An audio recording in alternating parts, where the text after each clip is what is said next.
తాజాగా మంత్రివర్గ విస్తరణలో జనసేనకు ఒక మంత్రి పదవి ఇవ్వనుంది. అదే సమయంలో బీజేపీకి సైతం ఛాన్స్ ఇవ్వనున్నట్లు తెలుస్తుంది.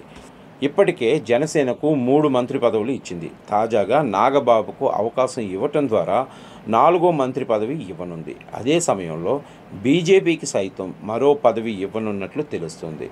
ఏపీలో కూటమి ప్రభుత్వం ఏడాది పాలన పూర్తి చేసుకోనుంది. ప్రస్తుతం 10 నెలల పాలన పూర్తి చేసింది. 11వ నెలలో అడుగుపెట్టింది. ప్రస్తుతం పాలనపై పట్టు సాధించింది. ఈ నెల నుంచి కీలక సంక్షేమ పథకాలపై దృష్టి పెట్టింది. మరోవైపు మిత్రపక్షాలకు సైతం రాజకీయంగా అవకాశం కల్పించి మరింత పట్టు సాధించాలని చూస్తోంది. జనసేనతో పాటు బీజేపీకి అవకాశాలు కల్పించి ఆ 2 పార్టీలు తమకు వెన్నుదన్నుగా నిలవాలని టీడీపీ భావిస్తోంది. అందుకు తగ్గట్టుగానే వ్యూహాలు రూపొందిస్తుంది. తాజాగా మంత్రివర్గ విస్తరణలో జనసేనకు ఒక మంత్రి పదవి ఇవ్వనుంది. అదే సమయంలో బీజేపీకి సైతం ఛాన్స్ ఇవ్వనున్నట్లు తెలుస్తోంది. ఇప్పటికే జనసేనకు 3 మంత్రి పదవులు ఇచ్చింది.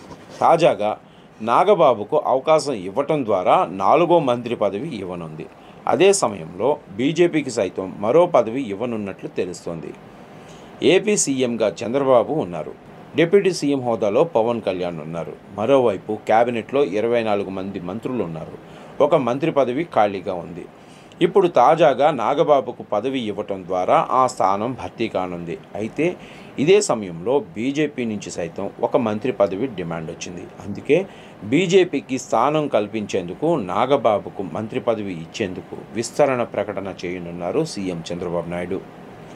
నాగబాబుకు మంత్రివర్గంలో స్థానం కల్పిస్తామని చంద్రబాబు హామీ ఇచ్చారు. ఆ మేరకు ఆయనకు ఎమ్మెల్సీగా అవకాశం ఇచ్చారు. ఆయనకు మంత్రివర్గంలో స్థానం ఇవ్వటమే తరువాయిగా ఉంది. మరోవైపు బీజేపీ సైతం మంత్రి పదవి కోరుకుంటుంది. దీంతో మంత్రివర్గ కూర్పు జటిలంగా మారింది. 2024 జూన్లో టీడీపీ కూటమి అధికారంలోకి వచ్చింది. 164 అసెంబ్లీ స్థానాలతో కూటమి అధికారంలోకి రాగలిగింది. వైఎస్ఆర్ కాంగ్రెస్ పార్టీ 11 స్థానాలకే పరిమితమైంది. 3 పార్టీల కూటమి అధికారంలోకి వచ్చిన తరుణంలో మంత్రివర్గంలో సైతం 3 పార్టీలకు అవకాశం కల్పించాల్సిన అవసరం ఏర్పడింది. జనసేన నుంచి ఆ పార్టీ అధినేత పవన్ కళ్యాణ్, నాదెండ్ల మనోహర్, కందుల దుర్గేష్కు అవకాశం కలిగింది. బీజేపీ నుంచి సత్యకుమార్ యాదవ్కు ఛాన్స్ దక్కింది. తెలుగుదేశం పార్టీ 20 మంది మంత్రి పదవులను దక్కించుకున్నారు. కేబినెట్లో ఒక మంత్రి పదవి ఖాళీగా ఉంచారు. అదే పదవిని నాగబాబు ద్వారా భర్తీ చేయనున్నారు.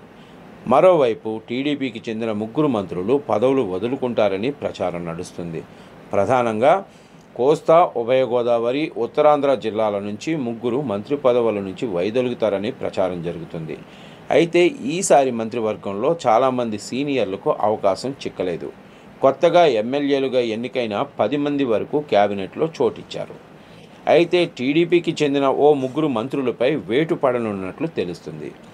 సంబంధిత మంత్రులకు ముందుగానే చెప్పుకొచ్చారని, ఏడాదిలో పనితీరు బాగానే ఉంటేనే కొనసాగిస్తామని హామీ ఇచ్చారని, ప్రస్తుతం వారి పరిస్థితి బాగా లేకపోవడంతో మార్చే అవకాశం వచ్చిందని తెలుస్తుంది. అయితే కూటమి అధికారంలోకి వచ్చి ఏడాది అవుతున్న నేపథ్యంలో ఇటువంటి సాహస నిర్ణయం తీసుకుంటారో లేదో వేచి చూడాలి.